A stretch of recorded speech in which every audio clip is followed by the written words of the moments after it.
Oke, baik, selamat datang di Tegalipah Channel TV bersama saya Wayan Sudana.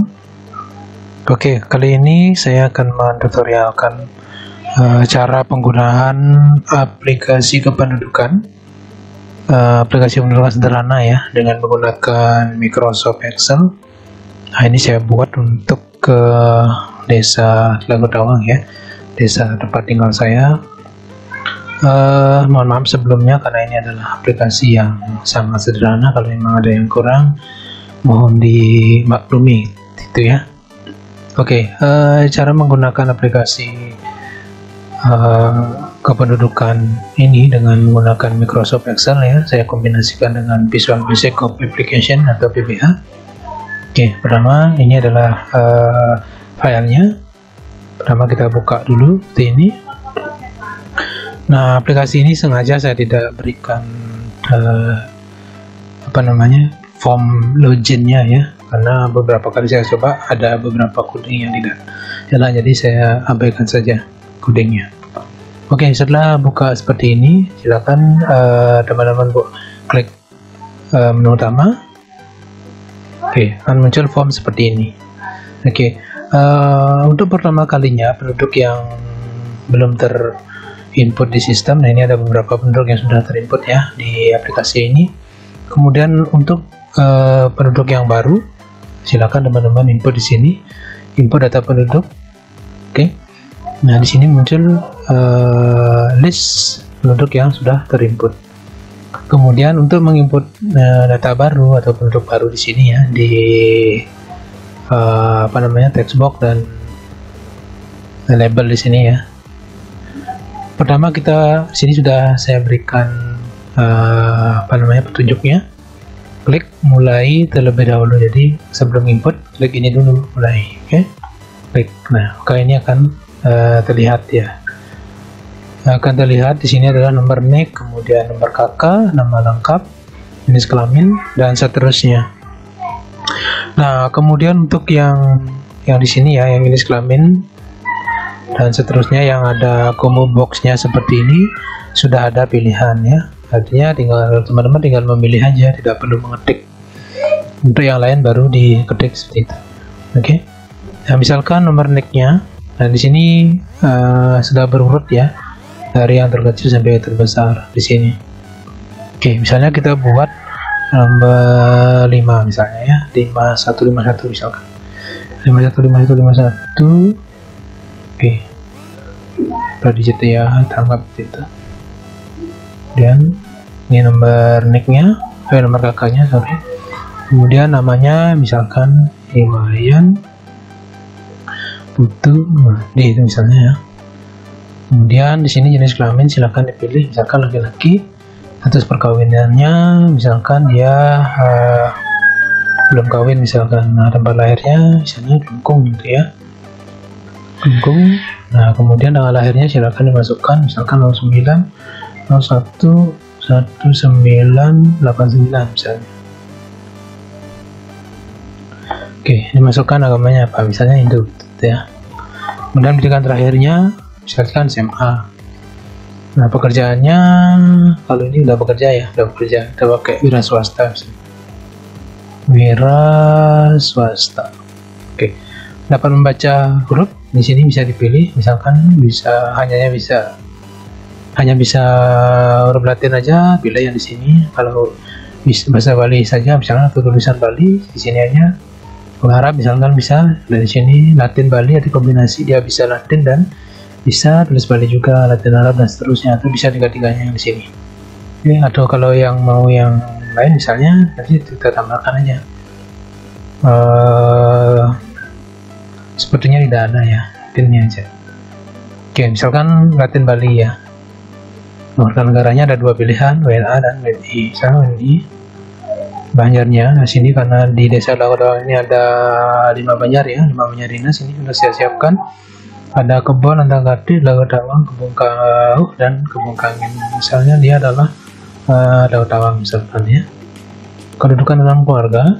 Nah, ini anggap adalah anak kandung. Ini ada beberapa pilihan ya. Siapa tahu dalam satu kakak itu bisa bibinya masuk, makanya harus persiapan seperti ini. Oke, misalkan di sini adalah anak kandung. Nah, keterangannya ini apakah dia orang kaya misalkan atau memiliki kemampuan cukup, kita anggap mampu misalkan, kemudian menengah atau miskin, atau mungkin ada yang disabilitas, sakit menaun, gangguan jiwa. Nah, kenapa saya di sini cantumkan ketika nanti ada bantuan-bantuan sosial misalkan, seperti saat ini ya dengan pandemi COVID-19, ini ada beberapa bantuan. Jadi misalkan kita ingin memfilter penduduk kita yang memiliki sakit menaun misalkan, nah ini bisa dipilih ketika data sudah terinput semua. Jadi kaur atau staf di desa itu tinggal memfilter sakit menaun, maka akan muncul penduduk atau warga yang memiliki sakit menaun. Jadi bantuan sosial yang ada tidak salah sasaran seperti itu. Atau mungkin disabilitas misalnya, ada sumbangan kursi roda misalkan. Kalau sudah terrecord di sini, jadi tinggal panggil aja siapa saja yang di warga di dalam suatu desa itu yang menyandang disabilitas atau gangguan jiwa atau yang lain-lainnya seperti itu. Ya, misalkan di sini adalah dianggap miskin misalnya ya. Jaring sosialnya, ini sebelumnya mohon maaf kalau ada yang namanya sama, mohon maaf ya, ini contoh saja seperti itu. Kemudian jaring sosial, nah ini ada beberapa, apakah warga tersebut sudah pernah mendapatkan jaring sosial. Misalkan di sini ada PKH misalkan ya. Kalau program bantuan langsung tunai yang ada sekarang kan menyasar bagi mereka yang memang sama sekali yang belum pernah mendapatkan jaring sosial, misalkan BLT, BST, PKH. Kalau PKH kan program keluarga harapan ya kalau salah. Kemudian ada bedroom, beda rumah, kalau udah rumah dapat BLT misalkan seperti itu ya. Nah ini misalkan dapat PKH misalnya. Nah, kesehatan di sini ada dua pilihan. Saya pakai ini saya berandai-andai saja sebenarnya ya. Kalau misalkan di sini kurang kurang atau memang salah ya mohon nanti ditambah saja. Misalkan saya tambahkan di sini kesehatan BPJS M, berarti mandiri dia, berarti dia bayar sendiri atau dari perusahaannya seperti itu ya, perusahaan tempat bekerjanya. Kemudian BPJSP artinya di sini ditanggung oleh pemerintah. Nah, kalau misalkan nanti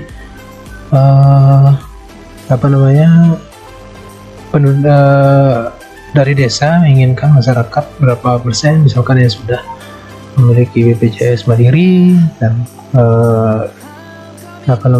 BPJS yang dari pemerintah misalkan, nanti kalau yang memang belum punya bisa difasilitasi seperti itu. Ini kita tinggal tambahkan yang belum seperti itu ya. Ini baru saya buat. Oke, misalkan dia adalah kalau miskin ya BPJSP dari pemerintah itu. Oke, nah ini kalau udah lengkap seperti ini, silakan diklik tambah. Ini ada 9 ya. Ketika kita klik tambah, maka dia akan jadi 10 seperti itu, tambah. Oke, nah ini belum ya. Kalau kita keluar ya, nah ini udah jadi 10 dia. Oke, jadi 10. Nah ini udah jadi 10. Kemudian di sini juga udah jadi 10 gitu. Oke, itu untuk menambah penduduk ya, menambah penduduk sini ya. Kemudian berikutnya setelah menambah penduduk, kita akan mengedit data penduduk yang sudah kita input ya. Siapa tahu salah nama misalkan ya, atau salah jenis kelamin misalkan, atau banjarnya misalnya ya. Kita coba di sini ini ya, Putu Budi ini kita akan edit ya. Oke, kita klik pencarian ini ya, Putu Budi. Nah, teman-teman bisa pilih mau pencariannya menggunakan nomor NIK atau nama atau Banjar bisa gitu ya. Kalau ini kita langsung nama saja biar kawan langsung Putu Budi. Oke, silakan klik pencarian, kemudian di sini klik. Nah, karena kita berdasarkan nama ya, klik aja yang di sini. Kalau berdasarkan NIK, klik di sini, berdasarkan kakak, kemudian berdasarkan Banjar bisa di sini. Kalau bukan dalam keluarga juga bisa di sini ya. Oke, karena ini berdasarkan, atau saya coba berdasarkan kedudukan dalam keluarga dulu ya, nanti baru kita edit yang budi-budi tadi. Nah, kedudukan dalam keluarga, misalkan dia adalah kepala keluarga misalnya, ketik saja di sini kepala gitu, klik cari, maka dia akan muncul list penduduk yang posisinya atau kedudukannya adalah kepala keluarga. Bisa dilihat di sini ya. Oke, dan ini reset. Kemudian misalkan berdasarkan jenis kelamin, kepalanya di sini laki misalnya, laki. Oke. Nah, ini akan muncul sesuai jenis kelamin aja, laki-laki semua. Atau lagi satu berdasarkan Banjar misalnya, Banjar Kebon misalnya ya, mencari, maka akan muncul sesuai Banjar Kebon gitu. Oke, itu yang untuk pencariannya. Nah, untuk mengedit data masih di form yang di sini ya, kita pakai ini, dipilih misalkan tadi misalkan nama ya, kita cari Putu Budi yang tadi ya, di Putu itu aja cari, kadang akan muncul di sini ya. Ini yang kita akan mau edit Putu Budi di sini. Silakan teman-teman di form ini, silakan atau di list ini double klik ya, double klik. Nah, ini akan muncul. Kalau kita mau ngedit, edit aja dulu, baru nanti klik edit gitu ya. Misalnya ini ya, namanya kita buat, nah misalkan kurang gelar misalnya ya, Putu Budi SPD misalnya. Oke. Nah, setelah diedit, klik ubah. Nah, makanya di sini data berhasil dirubah. Oke. Nah, ini kan kosong gitu ya.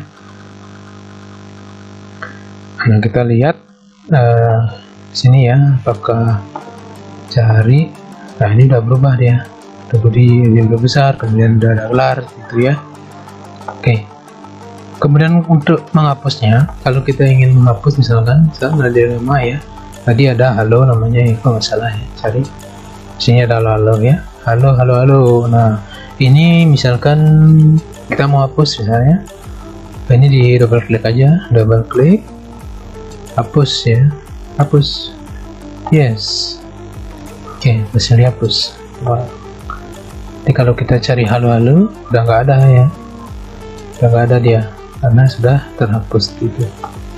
Oke, nah ini udah 9 jadinya, halo di sini lah. Oke, itu untuk edit input sudah, kemudian edit sudah, pencarian sudah. Sekarang ada satu lagi pencarian, atau yang tadi pencarian itu bisa dicetak ya, bisa dicetak atau dilihat, bisa di preview juga bisa. Misalkan berdasarkan Banjar, kita mau cetaknya berdasarkan Banjar ya, misalkan Banjar Kebon nih semua, cari, ini udah muncul Banjar Kebon aja semua, misalkan dicetak bisa, ini dilihat dulu cetak lewat sini ya, dilihat dulu kalau satu halaman. Oke, bisa di print ini ya, terus oke. Itu untuk pencarian sudah. Kemudian ada pencarian lagi yang satu ya, ini ada penyaringan data, bisa di refresh. Ini tujuannya untuk mengurutkan sini ya, dari kecil ke besar jadi ascending. Oke, untuk penyaringan datanya, penyaringan data ini adalah menu untuk memfilter warga dengan beberapa kriteria. Misalnya warga dari Banjar Kebon yang miskin misalkan, atau warga Banjar Kebon yang disabilitas, atau yang berjenis kelamin laki-laki misalkan, itu ya bisa digunakan. Oke, klik nyaringan data. Nah, ini ada beberapa pilihan di sini. Misalkan kita mau melihat data atau warga desa di sini dengan jenis kelamin laki-laki, maka jenis kelamin laki-laki aja ya, yang lain misalkan yang berstatus kawin misalnya ya, jenis kelamin laki-laki yang berstatus kawin yang bisa. Kemudian lihat ya, oh udah ada. Oke, ada riset dulu ya, riset pertama kita lihat laki-laki dulu nih. Oke, ini laki-laki ya, muncul laki-laki semua, riset. Kemudian laki-laki yang yang kawin ya, tadi belum di reset ya. Nah, ini laki-laki yang kawin. Reset lagi, kemudian kita mau melihat data di Banjar Kebon ya, Banjar Kebon yang kedudukannya adalah kepala keluarga misalnya. Lihat, nah ini kepala keluarga semua muncul yang di Banjar Kebon itu. Kemudian yang lain ya, misalkan ini yang miskin misalnya, yang miskin yang ada di Banjar Tawang tadi ya, saya coba inputnya. Warga dari desa di Banjar Tawang yang miskin misalnya ya, ini bisa dilihat. Oke. Oh, belum di reset ya, reset dulu. Banyak niat Tawang, kemudian adalah warga miskin. Ini ada muncul satu. Ini ya yang saya input tadi. Oke. Nah, itu untuk penyaringannya. Misalnya kesehatan yang mendapatkan yang memiliki BPJS Mandiri yang berada di desa dulu ya. BPJS Mandiri yang berada di Banjar Kebon misalnya. Ini ya. BPJSM dan Banjar Kebon bisa dilihat. BPJSM ya semua, kemudian Banjar Kebon. Oke. Nah, itu ya. Saya rasa cukup, menunya sangat sederhana sekali. Jadi kalau surat menyurat saya ada input di sini ya. Bisa dibuat aja kalau takutnya kalau terlalu banyak gini menu, biar nggak terobel aja sebenarnya. Oke, ini cukup sekian ya aplikasi kependudukan dengan menggunakan Excel ya, Excel dan VBA saya kombinasikan dengan VBA. Oke, seperti saya bilang tadi, ini adalah aplikasi sederhana. Mohon maaf kalau ada yang kurang dan mudah-mudahan juga bermanfaat ya. Sekian dulu dari saya. Terima kasih, sampai jumpa. Oke, sebelumnya, nah kalau misalkan ini sudah selesai ya, bisa teman-teman close saja di sini. Close. Oke. Maka dia akan, aplikasi ini akan keluar dan langsung menyimpan itu. Oke, sekian dulu. Terima kasih. Salam.